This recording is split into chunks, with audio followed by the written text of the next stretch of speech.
Oh, hello. Hi there.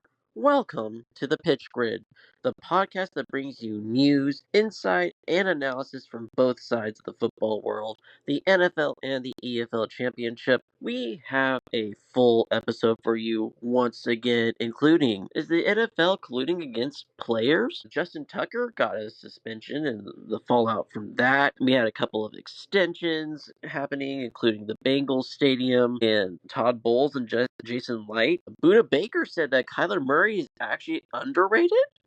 And also, Sheffield Wednesday can't seem to get out of its own way. What in the world is happening there? Plus, our top fixtures of week one in the EFL after fixture release day was yesterday, and so much more. Plus, the pitchback has come back once again. We have your questions ready to answer. Grab that popcorn, grab that snack, and grab a drink too, by the way, because we are about to dive headfirst into the pitch grid. Let us head grid side and talk about probably the big topic that's not really being talked about, and that is the recent uncovering by Pablo Torre and Mike Florio of this document that has a lot of what they would consider a smoking gun in terms of how the NFL and Roger Goodell, the commissioner, and what is called the NFL Management Council, with Roger Goodell's blessing, they have told owners to actually not give players guaranteed contracts. Now, this is a fallout as a result of the huge, massive Deshaun Watson fully guaranteed contract that he got with Cleveland when he signed with them after his whole mess in Houston. And there's a lot of talk about how this is the owners trying to save a few bucks. And Mike Florio is talking about how they're operating in the shadows, and this is huge conspiracy, huge scandal. But are we really surprised? Are we really shocked that the NFL owners want to actually save some money? I mean, let's look at a few of these owners, like, right? Let's look at, let's Paul Brown, for example, with the Bengals. He is a prime example of how to be cheap. We often laugh at him for being cheap. There's like the Rooneys and, Michael Bidwell, Dean Spanos. It's just, are we really shocked that an NFL owner wants to save money? I mean, okay, so this is all because after the Watson contract, right? We had, according to this arbitration, this document alleges that Russell Wilson, when he signed with the Broncos a few years ago, that the Broncos were all in and going to give him a fully guaranteed contract that he wanted. However, they all of a sudden started shying away from this. And then you had the Kyler Murray signing not long after that. And then you have, of course, how long and stalled out the negotiations were with Lamar Jackson and his contract. Now, the question I have seen is, are Russell Wilson and Kyler Murray really the guys we're going to really pick out and say, oh, these are guys we should give fully guaranteed contracts to? I mean, probably not. I mean, back then, it seemed like a great deal. Of course, you want the players to get this guaranteed money, right? They step into those white lines. They get vicious hits. They are sacrificing their safety, their health, all for the game. And of course, we all want them to have the best guaranteed salary ever. However, at the same time, we as fans of the sport also don't like it when our team pays massive amounts of money for a player that doesn't pan out. And then they get roasted for it. So what's the in between here? Is there an in between even? This could be huge. I mean, sure, it's a little shady how all of a sudden, you're giving this massive contract. And I mean, we've talked about it here on the show before how the market demands you pay more and more and more in terms of the quarterback market. Deshaun Watson's contract really has messed up the quarterback market. Now we're paying players like Dak Prescott $60 million a year just to be the quarterback of the Dallas Cowboys. So I think this is kind of starting the conversation, like I've said, of whether or not player value versus market value is actually going to start taking effect. There's also some other factors, and like, okay, let's take Lamar, for example, right? Lamar didn't have an agent. He still doesn't have an agent to negotiate his contract extension, and that was a huge part of why it took so long. Reports were that he was not really getting phone calls with the team, and because of a weird phone situation, and all that, that could have easily been solved with an agent. And then, of course, he had the whole thing where the clause where he could talk to other teams, see if they want to trade for him, want to sign him. No one ever talked to him, and that, of course, is pretty shady. An agent would have been a massive help in terms of getting Lamar maybe to another team. I mean, could you imagine what would happen if Lamar signed with another team? Are the Ravens even a Super Bowl contender at that point? Anyways, all that to say, this feels like a thing, this could be huge in terms of not only how the quarterback position especially, because this is the NFLPA and it's going after the NFL for this, right? So this feels huge in terms of not only contracts in the future, which apparently there's, according to more reports that Florio has come out with since this came out and broke, the NFL has started to say, okay, we're starting to backtrack and say, okay, we're going to give you more and more of these contracts. I just don't know if it's the smoking gun that Mike Florio thinks. Now, is it scummy that the owners want to not give the players what they fully deserve? Absolutely. The players are not being fully represented. However, the players kind of did themselves dirty in the last CBA. They really did. They dug themselves a hole, and the NFLPA rep selected by the players, he really hasn't done them any favors. I believe it's Joe Bitonio from the Browns. And in this arbitration that the NFL and NFLPA had, his text messages were shown during this arbitration, and the owners tried to use it as like an example of, oh well, this kind of doesn't help their case at all. It really didn't. I mean, if you go look at it, there's a 65-page report. It's a huge report, right? And yes, it's quite interesting. If you want to check out this full interview, it's on Pablo Torre's channel as well. So if you want the full context of this, and you can go look for yourself and see what you think. I just don't know if it's as big a smoking gun because it feels like this already was kind of happening, especially after the Deshaun Watson contract, because I'm sure no team wants to be paying Deshaun and Watson amounts of money that could damage their team for years upon years. We're already seeing this kind of with the Bengals anyway, where they're paying like 3 players most of their salary cap, and their defense is suffering as a result. So, are we shocked? No. Do we want the players to get their money? Yes. Now, I saw something that was kind of interesting. If you follow Brandon Perna from That's Good Sports, highly recommend you do, because he is a great source of information on NFL news and such. He mentioned a possible NBA clause that would, if NFL were to adopt it, could solve this kind of cap issue. It's the amnesty clause. Like, let's take Russell Wilson and the Broncos for example. Let's just say that the Broncos could use this amnesty clause, and once it was seen that Russell Wilson was not going to be the player they thought he was, they could use this and they could release him. So basically, what this amnesty clause is, you get to choose one player you can release, and it wouldn't be a hurt on your cap. Now, that would have been huge for Denver because it set them back a couple of years. And now, of course, they're back on their feet again as a team, and they're starting to look like a contender again in the AFC and the NFL. Now, I do think this could be an interesting idea. How it would work in practice, though, however, does feel a bit messy. I don't know. It feels like the current system, even though we know that it's kind of shady, does favor the owners and their pocketbooks, even though we know they have like some deep pockets. Because as a fan, we don't want them to sign these huge contracts, but also that's part of sports in general. Like, we sign these players, we think they're going to be good, and then they aren't. Or they pan out and they're a huge success. Yeah. Deshaun Watson just absolutely screwed the pooch for the league in terms of contracts. And going back to Kyler and Russell Wilson, of the two, I would have given Kyler, even though at the time he wasn't playing great, I would have given Kyler the contract. I know that's kind of a hot take, but still, the market demands it.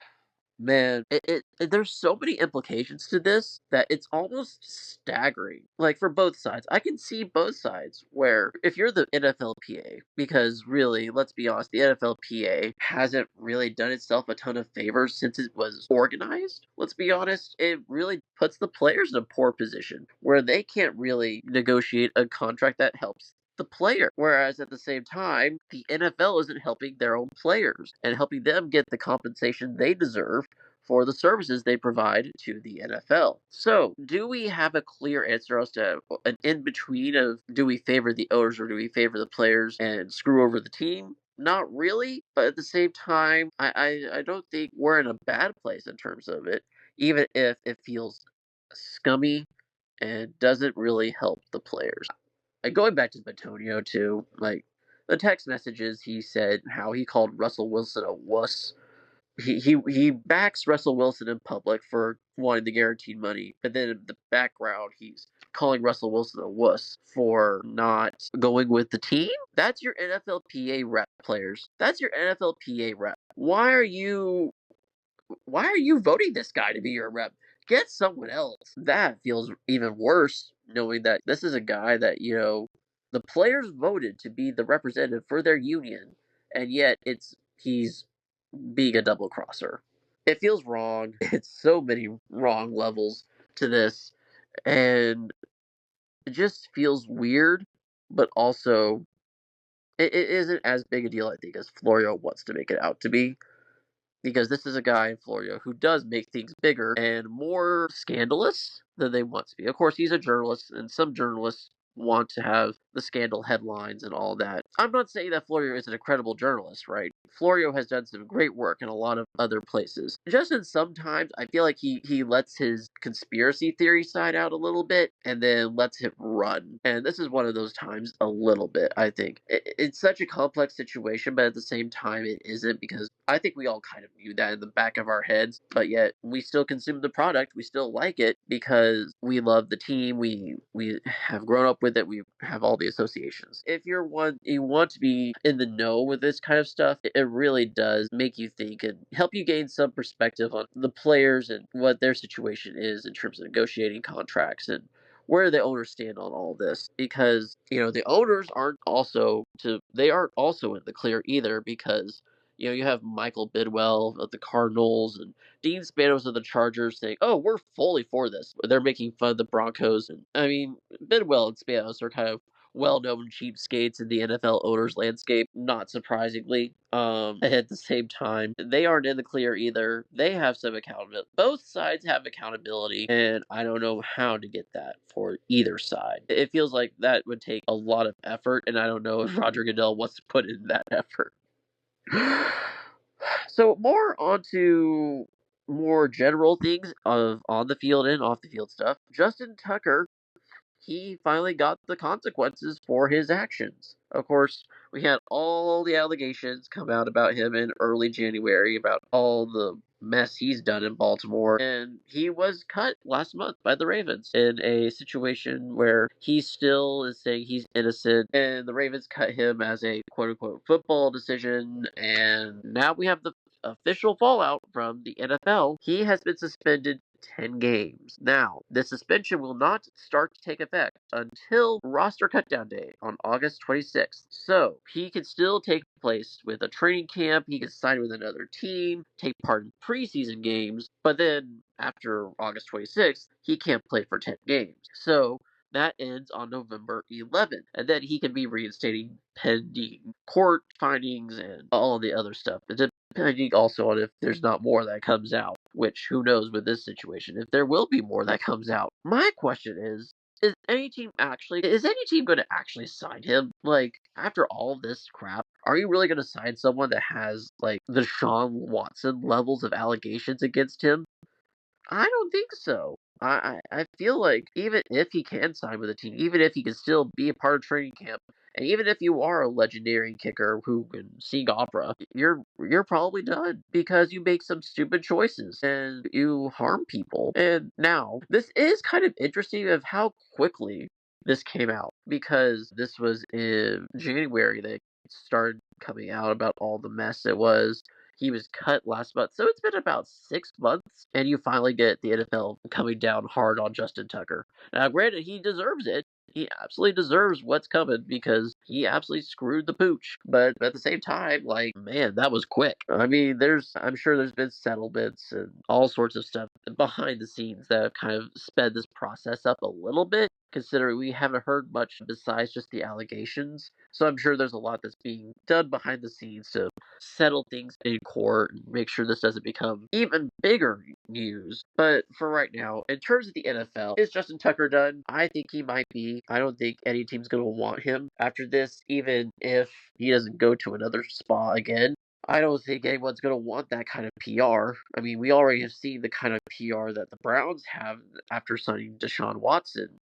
I don't think, even if you desperately need a kicker, I don't think anyone's going to want to touch Justin Tucker with a 10-foot pole after all of this. And that's sad. It could be easily preventable. We could still have Justin Tucker on the Ravens, and we could be talking about a top level special teams unit in Baltimore. It's just a very sad situation all around. I'm really hoping that Tucker's family is doing okay.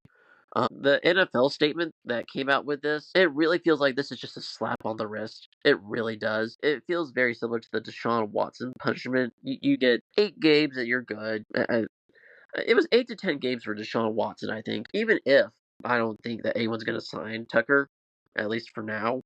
If someone does sign Tucker after November 11th, who does sign him?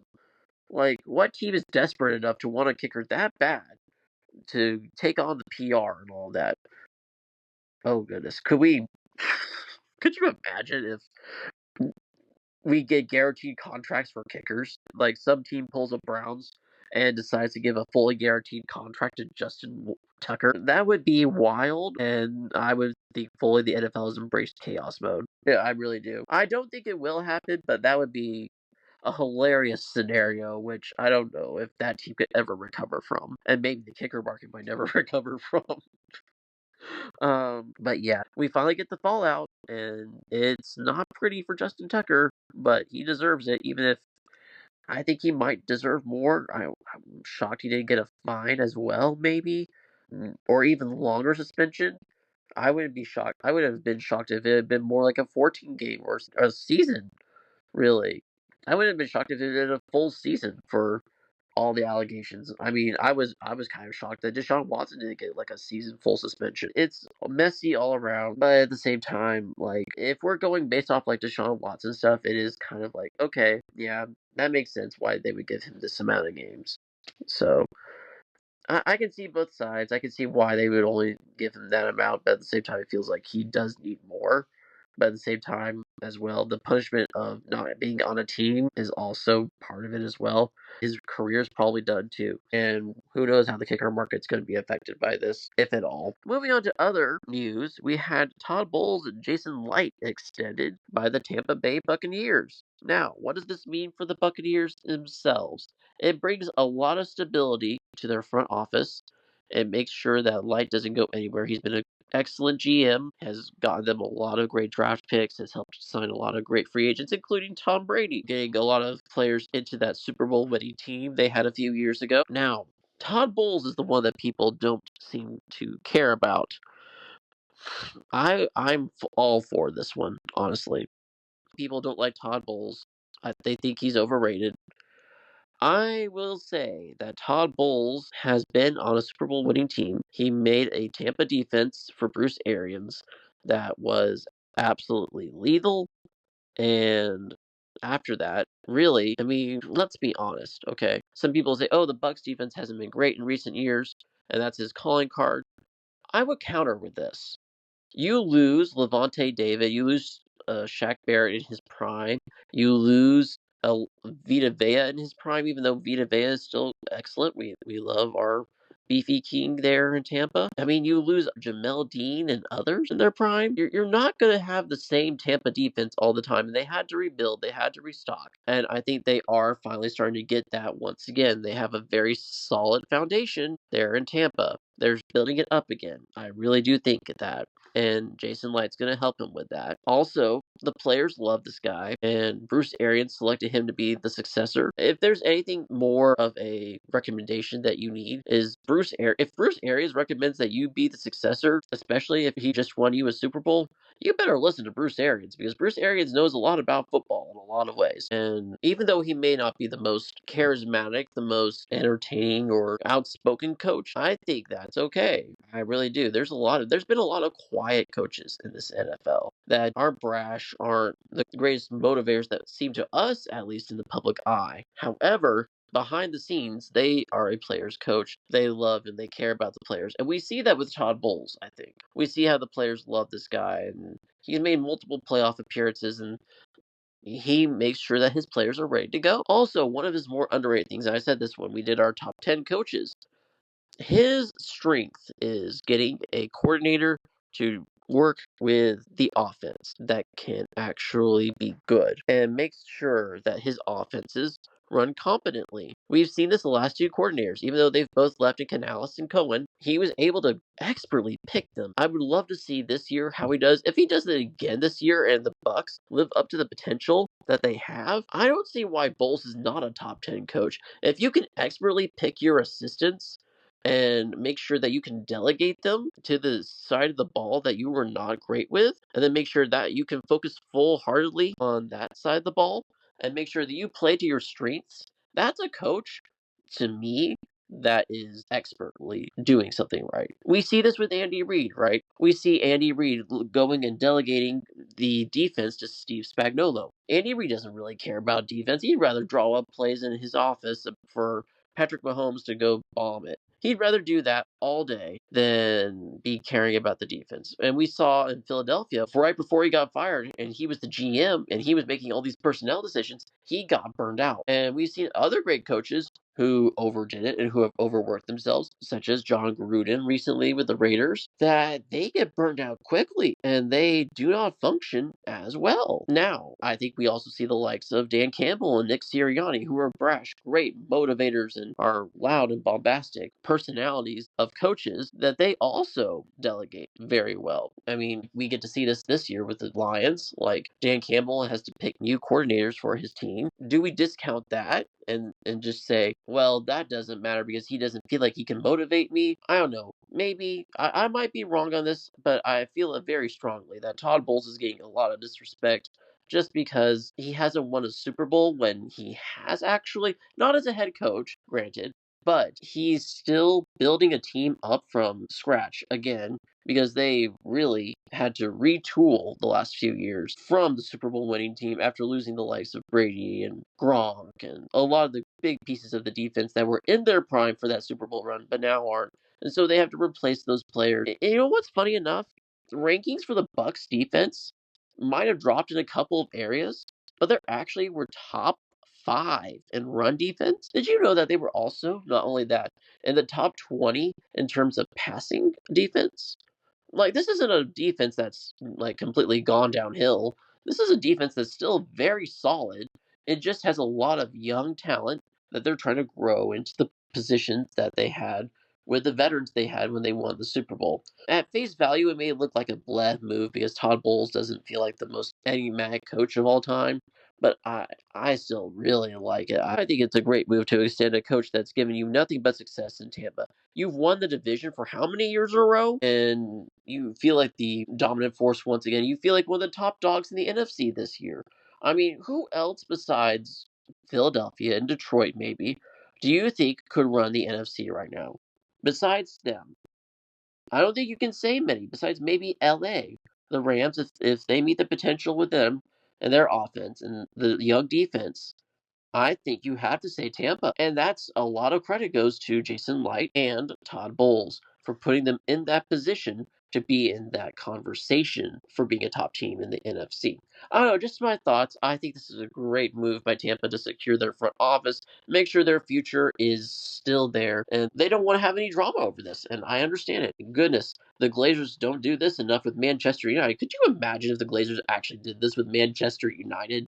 How well run the Manchester United could be at this point. Manchester United might not be flirting with relegation this year. Could you imagine that? I don't know. That's just staggering to think about how they're doing this so well in Tampa, and yet in Manchester United they're floundering and the fans want Glazers out because the club's a mess and the shambles at this point, and they still haven't signed anyone this transfer window. Anyways, that's a soccer rant that we aren't ready to get to in here in the NFL, but it's fascinating to see how diametrically opposed the Glazers are with their teams that they own. So, other bit of extending news.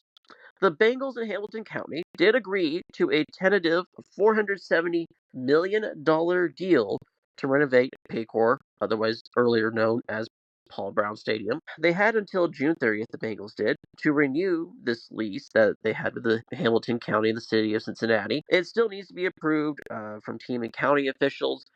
However, that feels like it's almost a formality at this point. And apparently, the Bengals want $830 million in this deal. They only get um, they only get this 470 million out of it. The county is going to pay $350 million of this. Ooh, so the Bengals are only paying 120 million for their new stadium fixes. We don't know exactly what they're going to be improving. There were proposals in the proposal about upgrading season ticket lounges and concessions and season ticket suites and scoreboards. It does need some work. It really does. I mean, we're seeing this with other stadiums right now, like with Arrowhead and other older stadiums that they just need some work. They need some improvement. And I don't know if it feels like there could be other ways to improve your stadium than just like some touch ups to the suites and stuff for your season ticket holders. Even though I know you want to please those people because they're your highest paying fans. However, what's crazy to me, they'll pay this much for a stadium and they won't pay Trey Hendrickson. They still will not pay Trey Hendrickson, yet they're willing to shell out 120 million for a scoreboard, concessions, and season ticket amenities. What the heck? Like, that's crazy to me. Like, you'll take care of. Yes, you need to take care of your stadium. It's part of being an owner, right? And part of being a good owner is, making sure your facilities and all that. Bengals, I think, just recently got an indoor practice facility for the first time in their history, when traditionally they practice outdoors across the street from the stadium, outdoors in all weather, which is insane to think about. So keep that in the back of your head as well when you're thinking about the Bengals, that they only just recently got this new indoor practice facility. But still, it's a good deal to upgrade the facilities, and obviously this is going to be a huge tax stuff for the county and for the city when this starts to go into effect, and they're going to pay all these renovations out. It is good to see them upgrading Paul Brown.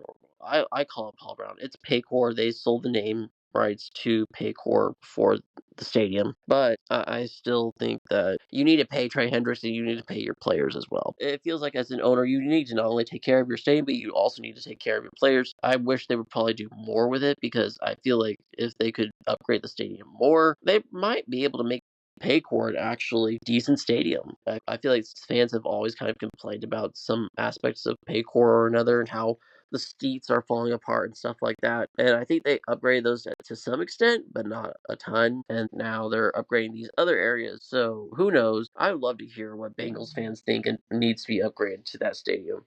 I mean, concessions is kind of a more not season ticket thing, so I get that. That's getting the food to your fans is important as well. It's a good thing that they're upgrading the stadium, making sure that it's not falling apart at the seams like the Hunts have with Arrowhead for so long, and now, of course, they have to move. But yeah, good for the Bengals, upgrade the stadium now. Just go pay Trey Hendrickson and go pay your players besides the offense. That'll make things a lot better for your perception. That's just my free advice for you, Bengals. So Buda Baker has come out and said that Kyler Murray is being underrated this season. Says that in OTAs and in practice, that he's seen Kyler do things that he has never seen him do before. Now, I can actually see this. Last year, Kyler had a quietly good season statistic wise. He had nearly 70% completion percentage, 68 point. He also had 21 touchdowns, only 11 interceptions. He's really took the interceptions down this last year. And not only that, his scrambling was really good. His decision making felt a lot better. And overall, it felt like Kyler really improved a lot of things to his game that we didn't see in the years beforehand. And that really changed my perception of him, seeing him play last year. It really did, because I really didn't think that Kyler was much. And then last year, it felt like he drastically improved it. You pass over for over 3,851 yards. That's the 11th most in the league. He had the ninth best QBR in the league at 66.5. He's near the bottom of the league in terms of interceptions as well. An average of 7.1 yards per attempt, long of 60. Like, with your 93.5 passer rating, that's not a bad quarterback stat line at all. Yes, the touchdowns could have been better, but otherwise, that's not that for most NFL quarterbacks. That's a very solid season, and not only in terms of passing, let's look at his rushing. He had 78 carries for 572 yards, 5 touchdowns, 7.3 yards per carry, a long of 50, and only lost 3 of his 5 fumbles. That's probably the worst part of that stat line at all. But other than that, that's a very solid season for Kyler overall. Like, you've only got 14 total turnovers. To me, that feels like a very solid season, and I think he's being slept on. I really do. Because everyone's saying that, oh, Kyler's this short guy. He's the Call of Duty quarterback. Ever since they came out that he was focusing more on Call of Duty than on game film or whatever, that's kind of been the joke for him, right? But to me, it feels like ever since that Rams playoff loss, he's kind of started taking quiet strides to getting better, and it's only made the team better. Last year, they were 8-9 compared to what they were previous years. That feels like a significant improvement. They were in the playoff hunt, for goodness. Not just the playoff hunt, they were in contention for the division, and Kyler was a huge part of that. And of course, this is just without pads and not against other opposition who wants to hit him. And speaking of Kyler, let's go to our State of the Team segment. We are doing the Cardinals today. We had to because of this Kyler topic. They were, like I said, 8-9 in the playoff hunt, the 10th seed. They were tied with Atlanta. They were third in the NFC West. To me, this is a team that is being very slept on this year. They are a defense that's young and hungry. They actually had a -3 turnover differential. This is a team that, to me, that in a lot of ways, you look at their stats and it's actually rather solid. Like, I don't know why this team is not getting a lot of the respect it deserves nationally, because it feels like a lot of this is okay. Well, let's look at some of these stats, right? You would say, okay, well, they didn't look very impressive. Well, let's look at some of these stats here. Total points per game. Arizona averaged 23.5 points last season. Their opponents averaged only 22.3. They had they outscored their opponents total, and they had more total touchdowns than their opponent. They also were very good on efficient on third down percentage. 43% is not bad at all for a third down success rate. Fourth down, they converted 44.4% of the time. They were very good overall in rushing the ball as well. 2,451 total rushing yards and 463 attempts with a 5.3 yards per rush compared to their opponents who had only 4.6. They had 144.2 rushing yards per game and 18 total rushing touchdowns. They had 371.2 yards per game. And to me, that just shows that overall, the Cardinals are a very solid team. Also, their penalties average, they only had total 92 penalties for 860 yards. Average per game was only 47 penalty yards per game. That's not bad at all. They also had a 29 minutes, 45-second time of possession. They only had a -3 turnover differential. Their opponents also had a +3 turnover ratio. So overall, this is a team that wants to take the ball away. They are very solid. They had some great pieces they added in free agency, like Josh Sweat, Calais Campbell, and a few others. On the offensive side of the ball, if Marvin Harrison picks up the pace, and he really didn't have a bad season either. He had over 800 yards receiving. Like, that's not terrible. I know he didn't exactly stick out, but still, he wasn't terrible. And of course, you have Sean Murphy Bunting. You got from Tampa. You have Buda Baker on your defense. And of course, you have Trey McBride and James Conner. James Conner had over 1,000 yards last season. Trey McBride had 1,146 yards receiving. This is, to me, very well constructed team. It's still very young. It's not exactly the most proven team ever. However, that's why they got the likes of Calais Campbell and Josh Sweat, in my opinion, to give them some veteran presence on the defensive and in the locker room. However, they're in a division that is very competitive. To me, it feels like they could at least compete for a playoff spot. It really does.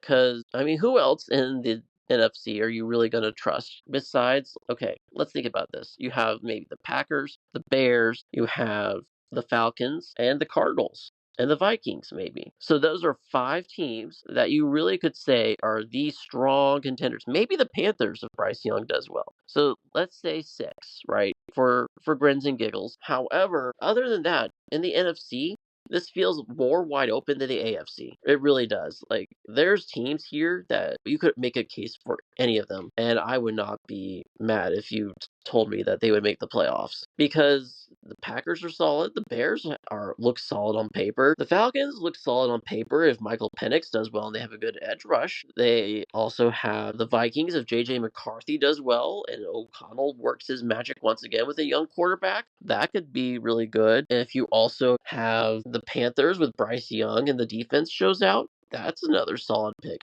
With Arizona, I would argue they're a ball-hawking defense like Jonathan Gannon likes to have, like he had in Philadelphia before he left for Arizona. They were a very ball-hawking defense that wanted to rush the passer, be aggressive, be right in your face, and that's exactly what he's brought to Arizona. I feel like he's brought a good culture there. They have a solid offense where they're not exactly passing it all the time, and they have James Conner in the backfield who takes a lot of the pressure off of Kyler and gives them a solid play action threat. And then, of course, you have Trey McBride, who's a solid option, not only over the middle, but can also be a deep threat because he's fast and agile. You have Marvin Harrison Jr., who, if he takes a step up, looks like a very viable threat. It might not be this year, but I think he's going to take a bigger step than he did last year. If a bigger step over 800 yards is good, then you're going to be fine, Arizona. Greg Dortch, I think, is also being very much slept on as well as a wide receiver too. This guy was catching so many crazy catches last year and was very dependable for Kyler. So Kyler trusts him a lot as well. So I would not be shocked if, Greg Dortch makes another step up this year as well. And if Kyler shows the agility and the running ability he's had for as long as we can remember in this league, then I don't see a reason why the Cardinals can't compete for a playoff spot. I really don't see why Jonathan Gannon can't maybe be a Coach of the Year sleeper pick as well, and why this defense couldn't also be a top 20, maybe 15, even better defense, because they have the young talent. They drafted some good players as well. They got Will Nolan from Ole Miss and others, and I think people are just sleeping on this team. Speaking of sleepers, we have our top 5 list for the week, and that is our top 5 sleeping giants. Now, what do I mean by a sleeping giant?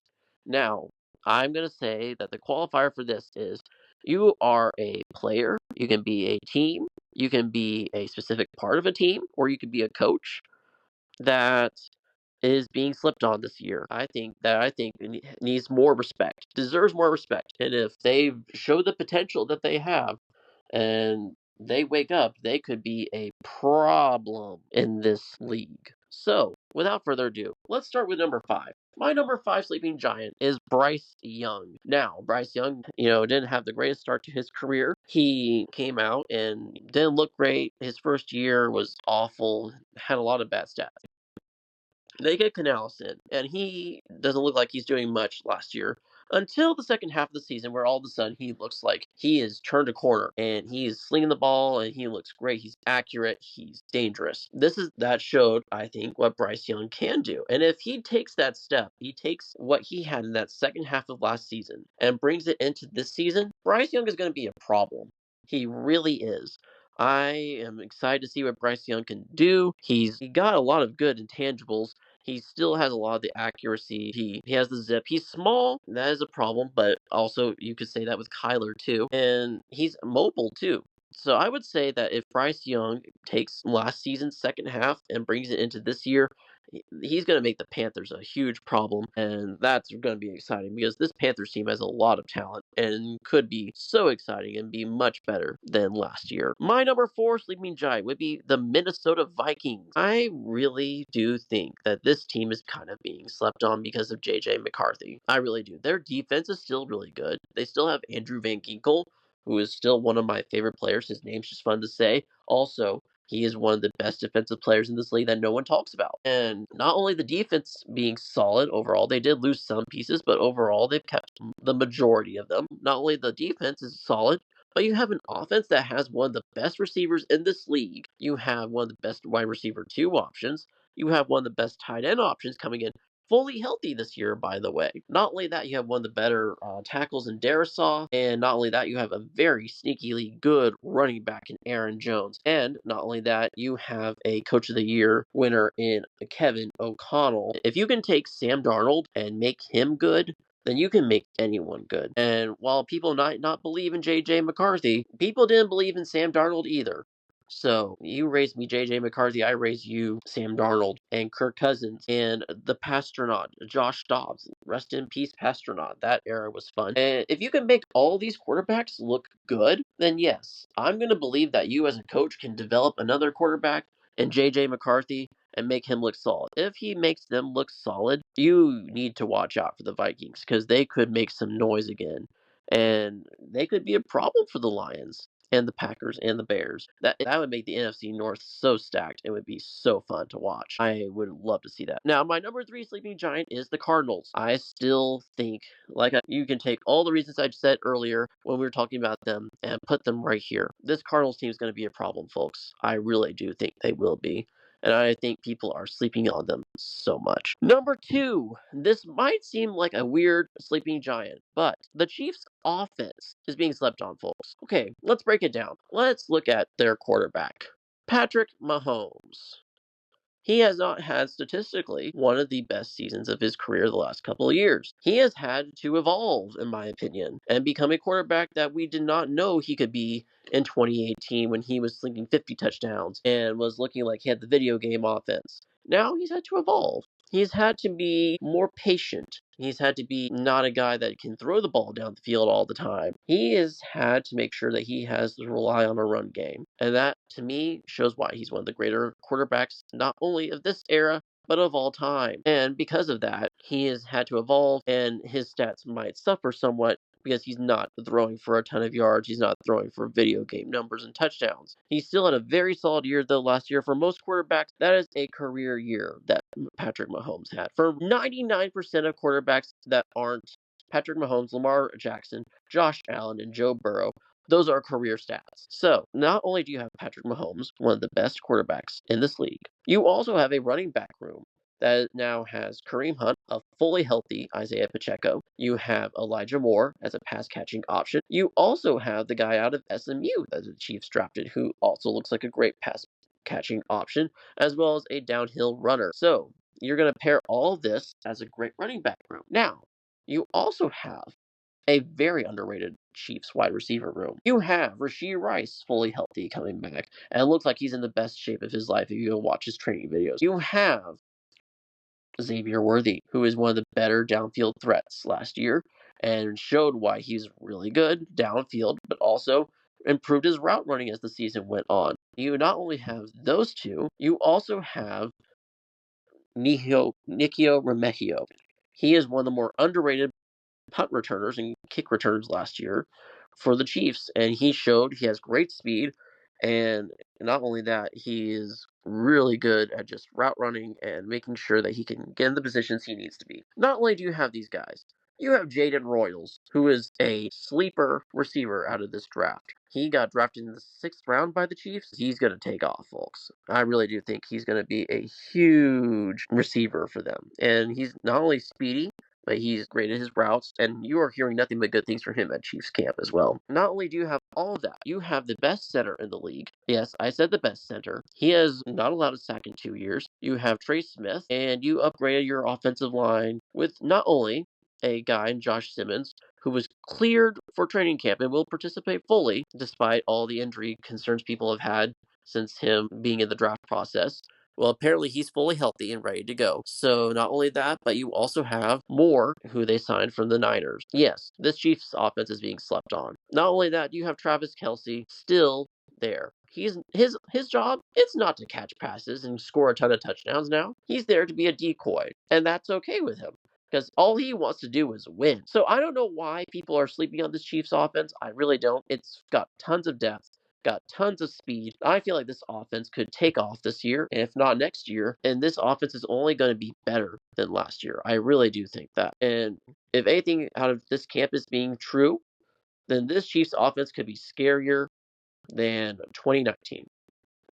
And that's saying something because that offense was scary good. My number 1 sleeping giant is the Tennessee Titans. I really do think that Cam Ward has a lot of potential. His hype is getting louder and louder and louder, and more people are buying into it. Not only that, you have a very underrated wide receiver room. They have Restrepo, they have Lockett, they have Calvin Ridley. And not only that, you have some great other options in the back. And not only that, you've drafted really well this last year. And your defense has also been drafted very well. You have a lot of good options on that side of the ball. Plus, Brian Callahan's coming into his second year, so you're going to have a full system of that. You're going to have a good running back in Tony Pollard who's going to get you some solid yards as well. So, I just think if this team, I've said it before, this Titans draft majorly depends on Cam Ward. If he is successful, this Titans draft will be successful because they drafted very well and they have a lot of the pieces to back him up otherwise. So, it might not be a huge jump, but I do think the Titans will be a lot better, and they could be a sleeping giant. If he takes a 2018 Patrick Mahomes step, this Titans offense could be dangerous. So check out the Titans because they're being slept on. All right, that is our grid side part of the episode. Let's head pitch side now because we have a lot to cover. Middlesbrough unveiled Rob Edwards as their new manager. Not only that, this took a while because they were waiting for a couple of guys for their backroom staff. Henry Watling and Adi Viviash were revealed as backroom staff members for Rob Edwards' new reign in Middlesbrough on Teesside. And honestly, if you go listen to this guy's interview, boy, that gave me chills. He was passionate. He was talking about how the fans were important and the kind of play he wanted to have. This is exactly what Middlesbrough fans have been wanting from Michael Carrick. The passion, the energy, he wants the fans to be there. He wants to make the fans proud. Not only that, he has a very specific style of play he wants that is different. He wants to be solid at the back, but possessing and attacking and winning the ball early and double quick, as he calls it. To me, that is exactly what you want if you're Middlesbrough. You have the attacking talent already, for the most part, in Tommy Conway and Delano Borgzog, and, if Finazaz doesn't leave, and, also if Hayden Hackney doesn't leave. You have Aiden Morris in that midfield. You have a couple of other options in the attack, like Morgan Whitaker and Marcus Force. This is a team that has a lot of attacking talent and can win the ball. The question is the defense for them, and that has been a problem, and I think that Rob Edwards is coming in to try to fix that. They also have right back issues, and Adi Viviash is going to be a huge addition for that backroom staff, as he's very good at making sure that the defense is solid and making sure that the players are disciplined and ready. And that was what it was huge for him when he was at Coventry with Mark Robbins and why they had such a great rise. A lot of Coventry fans are crediting him as one of the main reasons why Coventry became so successful so quickly. And not only that, Henry Watling is a very underrated staff member. When he came in, this feels like a very solid coaching staff, and if they can really build on this potential, Middlesbrough could be a sleeping giant in the EFL Championship. A lot of Borough fans are saying they're going to take a step back, and they might, but I don't think so. I think Rob Edwards has come in to try to compete, and I think he wants to win. And I think that's what Borough wants, and they feel they can still contend. And if they do well this summer transfer window, I think you have to watch out for Middlesbrough. I really do. It's kind of the same here. There's a lot of excitement for a lot of these new managers, right? With like Liam Manning at Norwich and QPR with Julian Stefan. A lot of QPR fans seem to be excited about that. I don't know. I'm kind of torn. I feel like, why would you want a guy that finished mid-table with Ron's? But also at the same time, it's better than Marty Cifuentes was last year for them, I guess. So, there's that. And then, of course, Gerhard Struber has a lot of Bristol City fans excited. So there's a lot of potential with these new managers. It's really exciting, I think. Also, the way Rob Edwards was revealed, my word, the guy has some fashion style. Go look up this guy. Like, this guy is strutting his stuff in his suit, my word. So, I thought we were going to get to some weird owners here in the EFL. We finally got to that point because Sheffield Wednesday, what in the actual world is going on there? Oh my word. So we talked about last week how Sheffield Wednesday is absolutely just, they're tearing it up. Not good ways, because they got that transfer embargo where they are not going to be able to buy players until January 2027. Well, it's come out now that not only has that happened, according to some other reports, the staff is now not being paid. So not only are the players not being paid here, the staff's not being paid. The staff has been notified that June wages might not be paid to the staff. That might include Danny Roll, by the way, who still has not resigned as manager of Sheffield Wednesday. How? I do not know. This guy is more long-suffering than St. Peter, my word. And not only that, this could go on longer than January because there's still wages that have not been paid for players still, and if they do not, and according to the EFL rules, if players have not been paid up to the full length of when the embargo ends and the players still have not been paid fully, the embargo will keep going on. So not only that, they could be going on for an indeterminate amount of time depending on if the players are paid or not. And this feels like it could go on forever and ever and ever. And oh my word, this club is spiraling. They really do need to disqualify this guy like they did with the Reading owner, because my word, at this point it's showing how incompetent, what an absolute prick this guy is, because he's not paying his players, he's not paying his employees. He is failing this club at the highest of levels, and he is only going to make them liquidate the club and make sure that this club never sees the light of day again. And that is infuriating, not just as a fan of the EFL Championship. If you're a Wednesday fan, I feel so sorry for you, because this is not what you want to be going through as a fan right now. You don't want to have this kind of owner, and this is the nightmare scenario for you. My goodness, it is so disappointing. It's so frustrating to see this, because how much longer is this going to go on before the EFL has to intervene and say, okay, Chansiri, you are done. You cannot be an owner anymore at this point. You are not fit. Where's the fit person's test for this guy? I mean, seriously. I'm just mad because no EFL club, no EFL fans deserve this kind of treatment from their owner for their club. And if this keeps going, how much longer is Sheffield Wednesday going to exist? How much longer is this club going to be going around and being a part of not only just the championship, are they going to be relegated over and over again because they can't buy players? Because if you can't upgrade your players, and not only that, they're losing players. Barry Bannon, there's a lot of rumors that he's going to be leaving. Not only that, Josh Windus is said to be leaving for South America sometime. If you're losing your two best players in Barry Bannon and Josh Windus, if Wednesday lose both of those guys, season's over. I think they're relegated, straight up, because there's no way that you're surviving with a patchwork quilt of players who, even if you have the best players in the world still, I don't think this team's doing anything. This team barely stayed mid-table somehow. And it's all the credit in the world goes to Danny Rule for managing that team to a top half finish. Somehow, I feel for Danny Rule too, because although at the same time, I'm starting to wonder what Danny Rule's motives are. Like, why is he still staying at this club despite all this crap going on? What's going on behind the scenes? I need to know, because there's something going on that your manager, who is coveted rightfully so by a lot of clubs, how has he not left yet? Is he waiting for the right opportunity? We did see Ruud van Nistelrooy leave Leicester City today. We did see him leave. Is that what Roll is waiting for? Is he waiting for the Leicester or Southampton job to be... Well, Southampton's already been open, but is he waiting for the Leicester City job to be open so he can go manage there? That has to be the play, right? I mean, that has to be. What else in possible world why would you wait at a club that's not going to pay you or your fellow employees, not to mention your players that you care about? It's so frustrating. And this is a manager also in Danny Roll who has expressed the frustration with the owner as well. So who knows what's going on? I don't know if RB Salzburg has hired their guy yet either.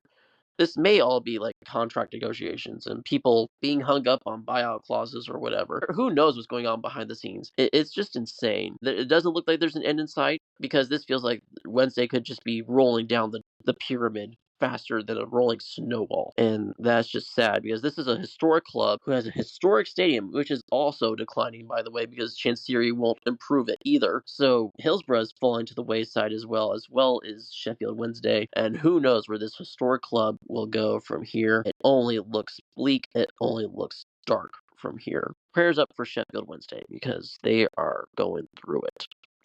On a more happier note, we had the fixture release day yesterday. So fun to see that come out, and so fun to see all these fixtures that, now we know the schedule. We now know what are the best fixtures in the league going into the season. I'm just really, really excited. So what are some of the bigger fixtures in week 1 of the EFL Championship season? You're going to see Birmingham City, Ipswich Town. You have Charlton Athletic and Watford, Coventry City, Hull City, Leicester City, Sheffield Wednesday, Middlesbrough, Swansea, Norwich City, Millwall, Oxford United, Portsmouth, Queens Park Rangers, Preston North End, Sheffield United, Bristol City, Southampton and Wrexham, and then Stoke City, Derby County, and West Brom versus Blackburn. Now, the ones that I'm looking at here, Birmingham City, Ipswich Town jump right off the bat, and as does Sheffield United and Bristol City, and Southampton and Wrexham. These are three huge looking fixtures that could,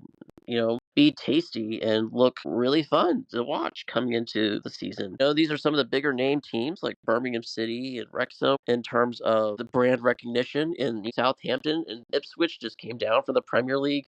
Sheffield United lost in the playoff final. Bristol City was their opponent in the semis.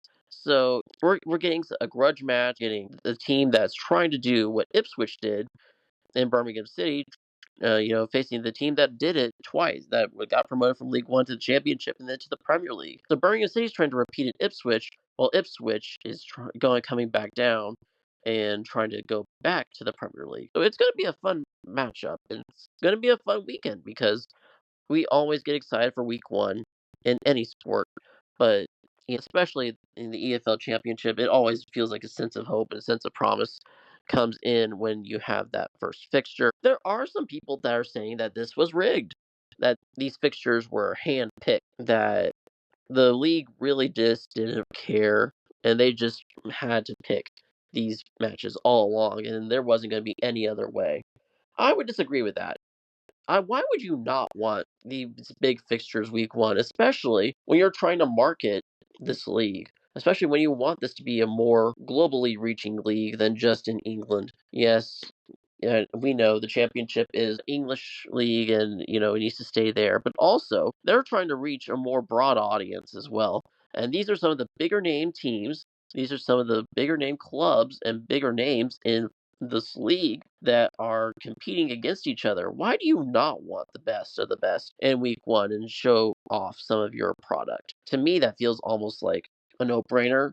You got Wrexham taking on a Southampton team that is supposed to be one of the best teams in this league next in this season. Sheffield United is supposed to be another good team, even though they've got Ruben Selles as their new coach. So there's that drama as well. And then, of course, you have Bristol City with their new coach. I don't know. Why would you not want, like, Birmingham City and Ipswich Town? Like, that storyline about them is almost appealing enough. And then, of course, you have Tom Brady into the mix. And then you have a Ipswich Town team that just got back for the Premier League. So, there's a lot of big names in that team as well.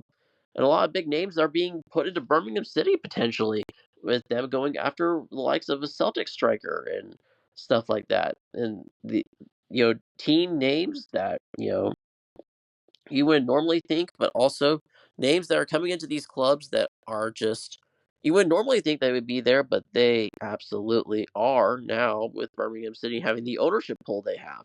So I don't know. To me, it feels like you would want this.